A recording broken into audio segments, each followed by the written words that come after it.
ಮಾತಾಡ್ತಾ ಹೋಗೋಣ. ಮುರಳೀಧರ್ ಸರ್, ಪ್ರತಿ ಬಾರಿ ಬಜೆಟ್ ಬಂದಾಗ್ಲೂ ಕೂಡ ಬೆಟ್ಟದಷ್ಟು ನಿರೀಕ್ಷೆ ಇರುತ್ತೆ. ಆದರೆ ಈ ಬಾರಿ ಹೆಚ್ಚು ಚರ್ಚೆಗೆ ಬಂದಿರೋದು ನನ್ನ ಪ್ರಕಾರ, ಅಂದ್ರೆ ನಾನು ಸುಮ್ಮನೆ ಹಿಂಗೆ ನೋಡ್ತಾ ಇದ್ದೆ, ಹೆಚ್ಚು ಚರ್ಚೆಗೆ ಬಂದಿರೋದು ಆದಾಯ ತೆರಿಗೆ. ಹೌದು, ಅದ್ರ ಬಗ್ಗೆ ಆಮೇಲೆ ಹೋಗೋಣ. ಬಟ್ ಓವರ್ ಆಲ್ ನಿರೀಕ್ಷೆ ಏನಿದೆ?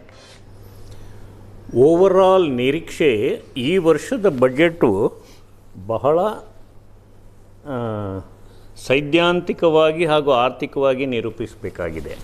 ಒಂದೆಡೆ ಡಾಲರ್ ಪ್ರೆಷರ್ ಇದೆ, ಇನ್ನೊಂದೆಡೆ ಪ್ರೈಸ್ ರೈಸ್ ಇದೆ. Price rise is always connected to income tax levels. ಈಗ ನನಗೆ 70,000 ರೂಪಾಯಿ ಬರೋನು ತೆರಿಗೆ ಕಟ್ಟಬೇಕು. ಅವನಿಗೆ ತಿಂಗಳು 8% ಅವ್ನು ಕೊಳ್ಳೋ ಸಾಮರ್ಥ್ಯ ಕಡಿಮೆ ಆಗ್ತಾ ಹೋಗುತ್ತೆ.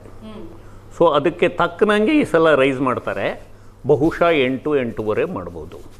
ಎರಡನೇದು, ಈ ಸಲ ವಿಭಿನ್ನವಾಗಿ ಆಗಿದೆ ಅಂದರೆ ರಷ್ಯಾ ಕಡೆಯಿಂದ ಪ್ರೆಷರ್ ಇದೆ. US ಚೇಂಜಸ್ ನಮ್ಮಲ್ಲಿ ಆಗಲೇ ಎಫೆಕ್ಟ್ ಆಗ್ತಾ ಇದೆ. ಕಳೆದ 1 ವರ್ಷದಿಂದ ಅಥವಾ ಮಿನಿಮಮ್ 7 ತಿಂಗಳಿಂದ ಫಾರಿನ್ ಇನ್ವೆಸ್ಟ್ಮೆಂಟ್ ವಾಪಸ್ ಹೋಗ್ತಾ ಇದೆ, ತಿಂಗಳ ಸಿಕ್ಕ. ಇಲ್ಲಿ ಮುರಳೀಧರ್ ಸರ್ ಬರ್ತೀನಿ, ಒಂದು ಲೈವ್ ವಿಜುವಲ್ಸ್ ಅನ್ನ ನಾವು ನೋಡ್ತಾ ಇದ್ದೀವಿ. ಈಗ ನಿರ್ಮಲಾ ಸೀತಾರಾಮನ್ ಅವರ ಕೈಯಲ್ಲಿ ಇದೆಯಲ್ಲ, ಈ ಕೈಯಲ್ಲಿ ಇರುವ ಲೆಕ್ಕಾಚಾರ ಏನು ಅನ್ನೋದು ಸದ್ಯಕ್ಕಿರೋ ಕುತೂಹಲ. ಈಗ ನಿರ್ಮಲಾ ಸೀತಾರಾಮನ್ ಅವರು ಹೊರಟಿದ್ದಾರೆ.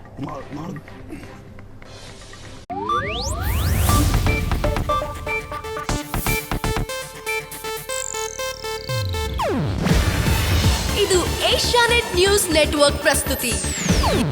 ನೀವು ನೋಡ್ತಿದ್ದೀರಾ ಏಷ್ಯಾನೆಟ್ ಸುವರ್ಣ ನ್ಯೂಸ್.